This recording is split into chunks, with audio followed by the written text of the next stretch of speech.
जहां आज के युग में जो है लोग एलोपैथ को बढ़ावा दे रहे हैं, लोग डॉक्टर भी एलोपैथ में ही कर रहे हैं, एमबीबीएस है, एमएस, जो भी बीएमएस कर रहे हैं।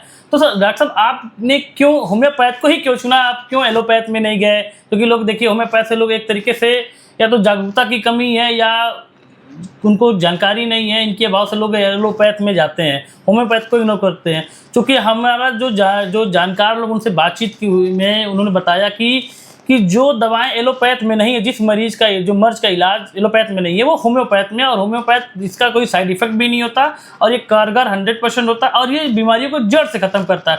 तो आपने क्यों होम्योपैथ को चुना, एलोपैथ को नहीं चुना? देखिए, मैं आपको एक चीज़ बता दूं कि सभी चिकित्सा पद्धतियों की अपनी अपनी खूबियाँ हैं और अपनी अपनी आवश्यकताएँ हैं। क्योंकि चिकित्सा जो भी सेवाएं हमारी हैं, चाहे एलोपैथी की बात कर लें, चाहे आयुर्वेदा की बात कर लें या होम्योपैथी की बात कर लें, तो लोगों के ऊपर डिपेंड करता है कि वो किस तरह की इलाज चाहते हैं। जैसे बहुत सारे लोग चाहते हैं तत्काल आराम लेना, तो वहाँ पे ज़रूर उनको एलोपैथी चिकित्सा में जाना चाहिए। देखिए, एलोपैथी चिकित्सा कहीं न कहीं आज इमरजेंसी के रूप में है। अगर इसको हम कहीं न कहीं अगर बिल्कुल इग्नोर करते हैं तो ये भी हमारी बड़ी कमियाँ होंगी। तो मैं तो कहूँगा कि अगर आपको बहुत इमरजेंसी है तो निश्चित रूप से एलोपैथिक दवा में जाएँ, क्योंकि आपको तत्काल आवश्यकता है तत्काल आपको आराम लेने के लिए।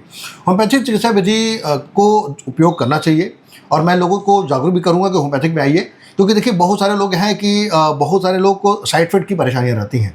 दवाइयाँ अगर हमने इस्तेमाल किया, दवा के कहीं उपयोग में बढ़िया फ़ायदे मिल रहे हैं तो कहीं न कहीं उसके साइड इफ़ेक्ट भी हैं।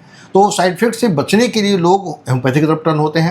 अच्छा, होम्योपैथी में थोड़ा टाइम लगता है, क्योंकि हम क्लासिकल होम्योपैथी को लेकर चलते हैं तो होम्योपैथी में थोड़ा वक्त लगता है। लेकिन यह है कि निश्चित रूप से मरीज़ की जो प्रॉब्लम्स है वो जड़ से जाती हैं।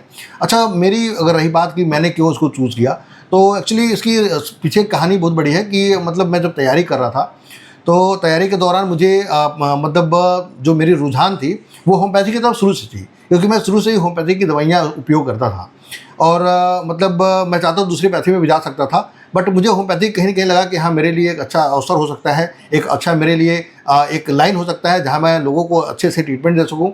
मैं उस दौरान डॉक्टर हैनीमैन के बारे में पढ़ा था, जो होम्योपैथी के जनक हैं, कि वो किस तरह के एलोपैथिक चिकित्सक थे और फिर कन्वर्ट हुए होम्योपैथी में। और आज भी देखा जाए इंडिया में बहुत से ऐसे चिकित्सक हैं जो एलोपैथी से कन्वर्ट होकर होम्योपैथी की तरफ है और होम्योपैथिक में ट्रीटमेंट लोगों को कर रहे हैं, काफ़ी हद तक उनको फ़ायदा भी मिल रहा है। तो देखिए, मैं यहाँ पे किसी को मतलब ये नहीं करूँगा कि एलोपैथी गड़बड़ है या फिर आयुर्वेदा गड़बड़ है। सब चीज़ें, सारी विधाएँ जो भी हैं सब बेहतर हैं, लेकिन अब मरीज़ के ऊपर डिपेंड करता है कि उनको किस विधा की तरफ जाना है। अगर तत्काल, जिससे मैंने बताया ना, तत्काल अगर इमरजेंसी पड़ रहा है, आपको तत्काल आपके जान पे बनाई है, तो निश्चित रूप से आपको एलोपैथी में जाना चाहिए, क्योंकि ऐसी मतलब सुविधाएँ हैं, ऐसी चीज़ें हैं कि उसको हम मतलब इग्नोर नहीं कर सकते।